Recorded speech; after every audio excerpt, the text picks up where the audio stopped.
Enough is enough. And I'm not saying that because I'm following the brand new addendum to the woke commandments. I'm not saying that because I listened to the passionate lecture from Jake the Bongo Tapper this morning and others at the Cemetery News Network who are all of a sudden begging and pleading for us to tone down our rhetoric. Excuse me? Come again? You want me to tone down my rhetoric? What rhetoric? This is coming from the same network that tried to create the false narrative that Donald Trump, Andre bad! Donald Trump simply fell down yesterday. Yeah, he caught a bad case of the Bidens and he just collapsed out of nowhere. Headline at CNN before they were forced to modify it due to the understandable backlash. Secret Service rushes Trump off stage after he falls at rally. Now, I'm sure there are parishioners at Woke United Methodist, loyal comrades in the woke army who defend CNN at all costs.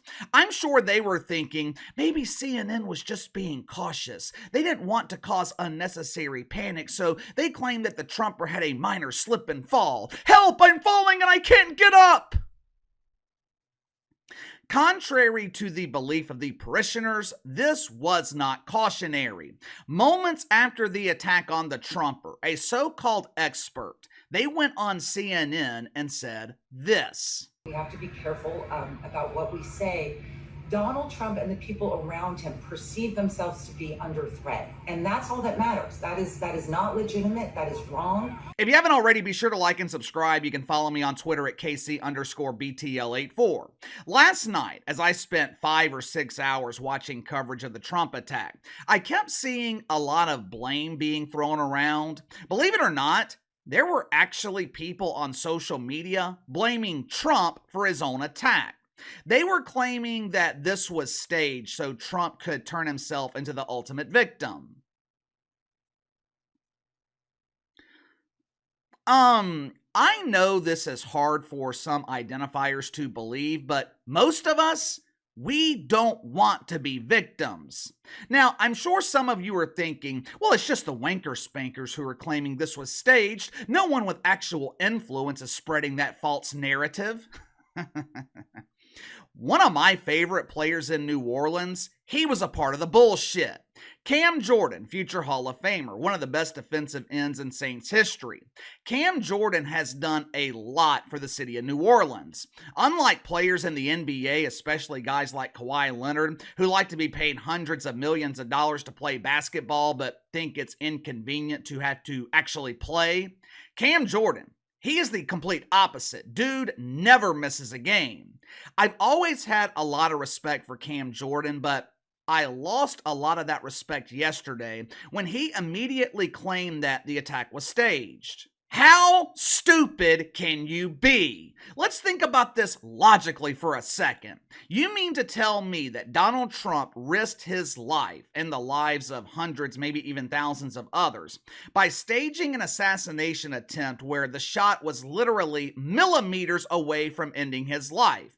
And he did all of this to gain political points in an election where he already has a commanding lead, where his political opponent is a man who has been living in this country for over 80 years and English is still his second language? Well, KC, what's Johnny B. Biden's primary language? Bidenese. And only 2 people understand it, Johnny B. Biden himself, sometimes, and Little Red Riding Hood, Jen Psaki. I'll be honest with you. I think we witnessed the end of the presidential election yesterday. I think Donald Trump gained the respect of most of the country with the way that he handled everything. Did you guys see that yesterday? Donald Trump, he stood in the face of adversity. The dude is literally bleeding from his ear, and he stands 10 toes tall, raises his fist in the air, and says, "Fight."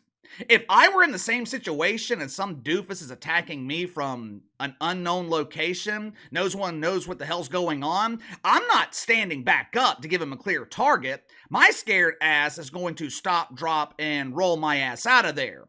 Not Donald Trump. As he was being escorted off stage by the Secret Service, the dude, He is emulating the situation from Jersey Shore, fist pumping as he's walking off stage like he is heading to Club Karma. If that's not courage, I don't know what is. And speaking of the Secret Service, I thought the agents that were on stage responsible for protecting Trump, I thought they were excellent. They immediately gathered around him to form a human shield. They were able to get him off stage safely. I thought the agents on stage were phenomenal yesterday. However, there are some blaming the Secret Service for their supposed incompetence. Yesterday, the BBC, they interviewed an eyewitness at the Trump rally. He was explaining to the BBC how they saw the attacker with his rifle and they alerted the Secret Service and the police to the situation and what was going on. Watch for yourself. We noticed a guy crawling, bear crawling up the roof of the building beside us, 50 feet away from us. So we're standing there, we're pointing at the guy crawling up the roof. And he had a gun, right? He had a rifle. A rifle. We could clearly see him with a rifle. Absolutely. We're pointing at him. The police are down there running around on the ground. We're like, hey, man, there's a guy on the roof with a rifle. And the police were like, huh, what? Like they didn't know what was going on. Next thing you know, I'm thinking to myself, why is Trump still speaking? Why have they not pulled him off the stage? But why is there not Secret Service on all of these roofs here? This is not a big place. Why is there not Secret Service on all of these roofs? That's an excellent question. According to multiple reports, the agents working with the Secret Service who are assigned to protecting Donald Trump, they have been requesting additional security for weeks. They have sent these requests over and over and over, but they never receive a response. The Secret Service falls under the Department of Homeland Security. Who happens to run that department? Alejandro Mayorkas. Who does he report directly to?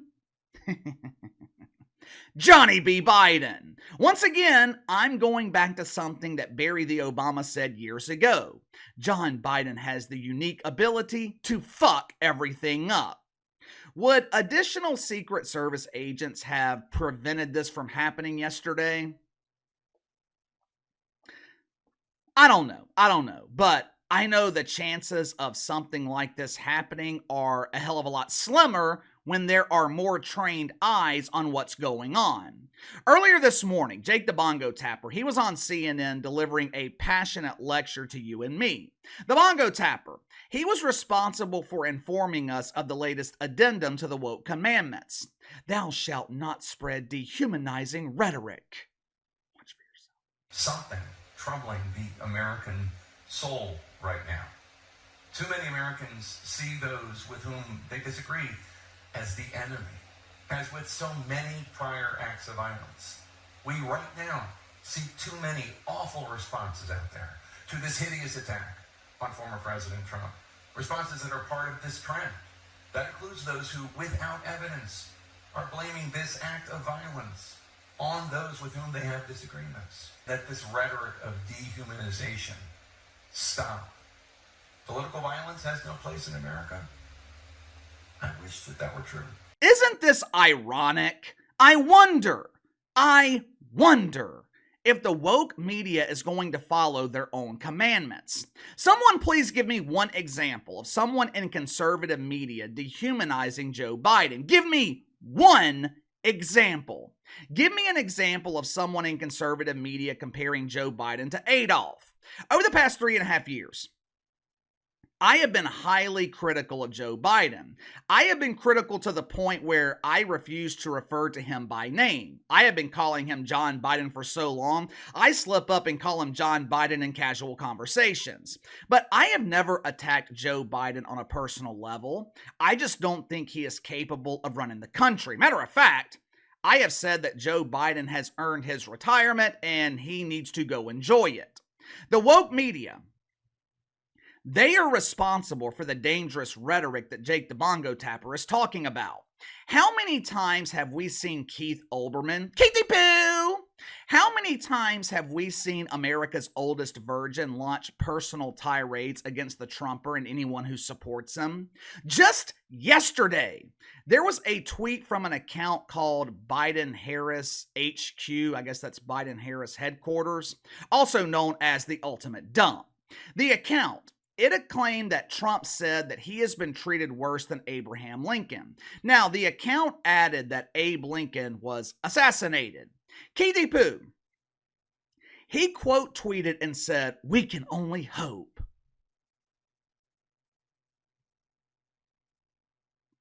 We can only hope what, Keithy?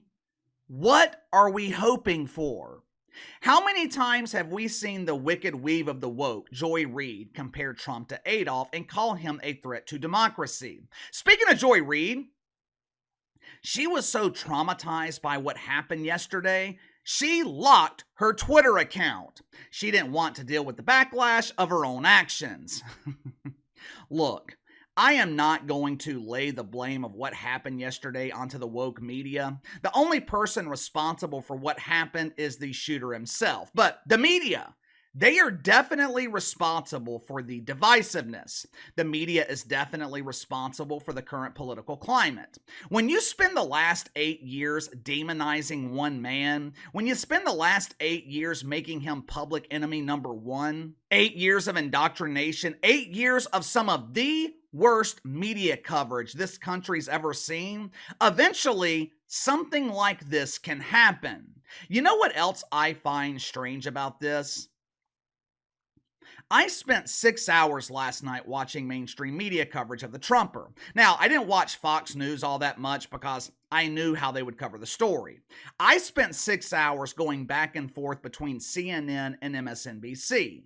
Anytime there is a high-profile shooting, the mainstream media, they automatically blame the Second Amendment. Immediately after it happens, they are pushing for gun control. Last night, I didn't see one person on either network complaining about the Second Amendment. Instead, all they wanted to talk about was dangerous rhetoric. Now, I thought most of the coverage on MSNBC was fine, which was surprising. It wasn't surprising that CNN's coverage was absolute garbage. But as I was watching both networks last night, I got this strange feeling that they knew it was over. It's over. And I'm talking about the election. There is no coming back from this. If there is one thing normal people can agree on, and I'm talking about normal Republicans and the handful of normal Democrats that are left, if there's one thing normal people can agree on, it is being against political violence, or all violence for that matter. The past 3 weeks, it has been absolutely disastrous for Johnny B. Biden. At this point, I don't think it matters who they run, John Biden, Cam Harris, Gabby Newsom, Gretchen Whitaker. With the way he responded yesterday, the way he responded with strength, I think Donald Trump sealed the election. And now the media seems to be trying to get on his good side. I wonder why. You know what else I thought as I was watching all this yesterday? I know a lot of people were angry. I know a lot of you guys were pissed off. I know a lot of you, myself included, felt bad for the attendee who lost their life. All those are okay, but I also felt a weird sense of peace. When I saw Trump stand up and walk off stage, the first thing that came to my mind was God is on his side. God is looking out for the Trumper.